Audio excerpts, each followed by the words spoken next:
It didn't begin with a lawsuit or a leaked memo. It began with a sentence. Short, public, impossible to walk back. When Elon Musk spoke this time, it wasn't another provocation tossed into the digital void. It was a declaration that landed like a fracture line beneath Europe's political architecture. What followed was not outrage, but panic. Not debate, but mobilization. Because for the first time, the challenge wasn't coming from a rival government or a hostile power. It was coming from a man who controlled the infrastructure of modern speech. Across Europe, officials were used to managing dissent quietly. They regulated platforms, fined companies, pressured executives behind closed doors. The system depended on predictability. CEOs always negotiated. Tech giants always complied. Musk did neither. He went public, framed the conflict in moral terms, and dared the European Union to enforce its authority in full view of the world. What made it dangerous wasn't the criticism. Europe had survived criticism before. What made it dangerous was the framing. Musk didn't argue about technical compliance or legal nuance. He questioned legitimacy itself. He drew a line between Europe as a civilization and Brussels as a machine, and millions instantly understood the difference. Culture versus control, identity versus administration, people versus process. Inside EU institutions, the response was swift and instinctive. This was not a conversation to be allowed to spread. If left unchecked, it could metastasize into something far larger than one platform. It could invite other leaders, other companies, other citizens to question where authority actually resided. And so the system did what it always did. It reached for regulation. The Digital Services Act was not designed for negotiation. It was designed for obedience. Presented publicly as a safety measure, it carried within it a far more potent function. The power to compel platforms to internalize Brussels priorities as their own, to convert private systems into extensions of regulatory will. And now it had a target. The ultimatum arrived without ceremony. Comply or pay, not just with money, but with access, transparency, and ultimately subordination. Algorithms demanded. Moderation, overseers imposed. A permanent presence inside the machinery of speech itself. It was not enough for X to follow the rules. It had to become the rules. From Brussels, the outcome seemed inevitable. Every major platform before had resisted, negotiated, and eventually folded. Power, after all, resides with those who can deny access to markets. That assumption had held for decades, until it didn't. Thousands of miles away, the atmosphere could not have been more different. No marble halls, no diplomatic language. Just engineers, lawyers, and a clock that refused to slow down. Musk didn't treat the ultimatum as a fine. He treated it as a siege. And instead of fortifying the walls, he mapped the exits. The plan was radical not because it was loud, but because it was final, not partial compliance, not staged resistance. A full withdrawal, clean, immediate, legally airtight. If Europe wanted to control the platform, it would have to do so without the platform itself. This wasn't posturing. The teams knew what it meant. The millions of users disconnected, political discourse disrupted overnight. Journalists, activists, emergency networks cut loose from the system they had come to depend on. The consequences would be enormous. But Musk believed something even larger was at stake.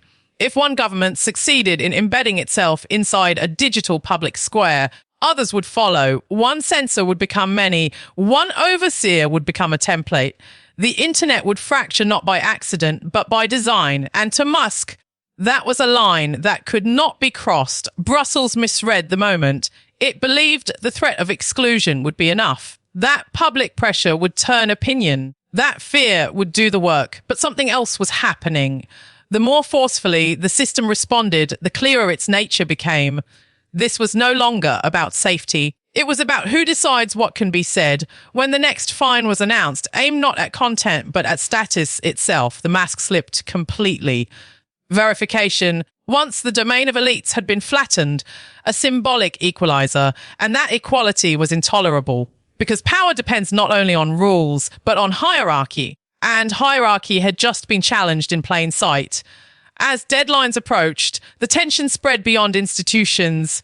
Ordinary users began to understand what was being risked. Not an app, A space, a place where narratives collide without permission, where authority is questioned in real time. And suddenly, the threat of disappearance felt personal. Brussels had gambled on compliance.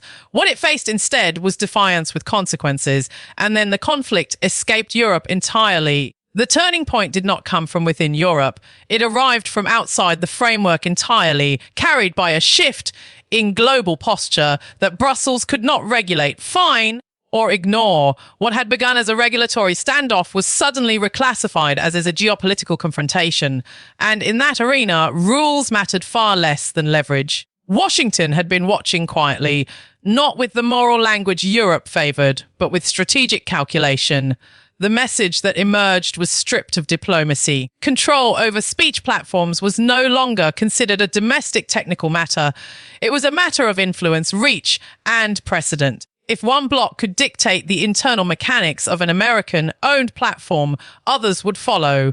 And the consequences would not stop at Europe's borders. Statements gave way to action, not symbolic condemnations, but moves designed to send a signal that could not be misinterpreted.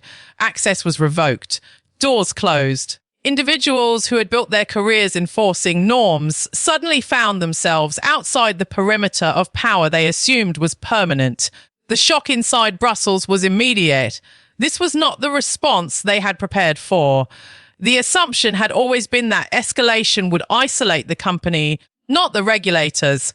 That pressure would move in one direction only. That belief collapsed overnight. The system that relied on inevitability discovered its vulnerability. Authority that cannot enforce itself universally ceases to be authority at all. Inside Europe, the consequences multiplied.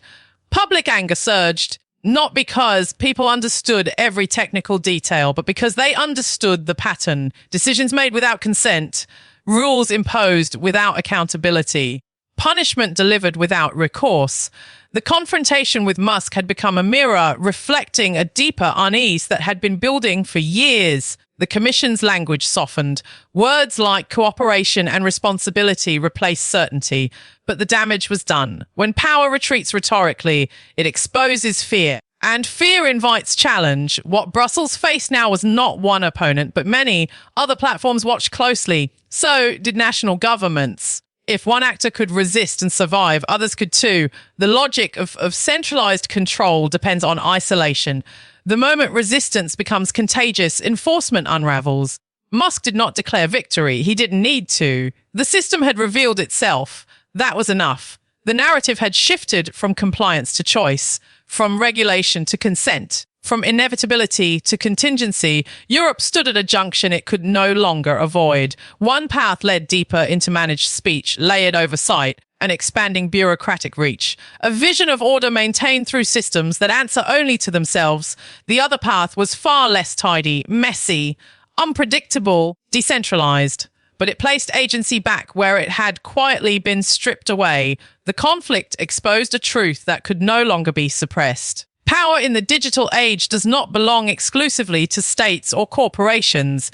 It belongs to whoever controls the channels through which people speak, organize, and decide. And that power cannot be fully centralized without resistance. For decades, Europe's institutions had operated on momentum, expanding authority incrementally, assuming legitimacy would follow structure. That assumption no longer held. Legitimacy, once lost, cannot be legislated back into existence. As the dust settled, one fact remained undeniable.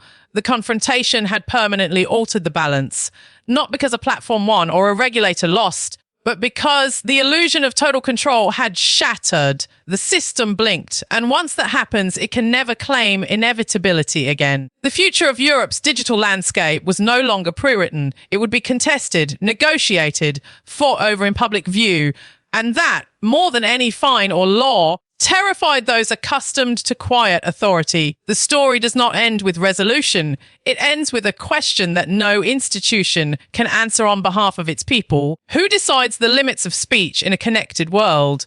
Who holds the keys to the public square? And whether control, once exposed, can ever fully return to the shadows? Europe now stands in that moment of choice, not between platforms, but between models of power, between governance by consent and governance by enforcement. The The decision will not be announced. It will unfold slowly, silently, and with consequences that will define the next era. Because once a system is forced to reveal how it rules, it can never rule the same way again.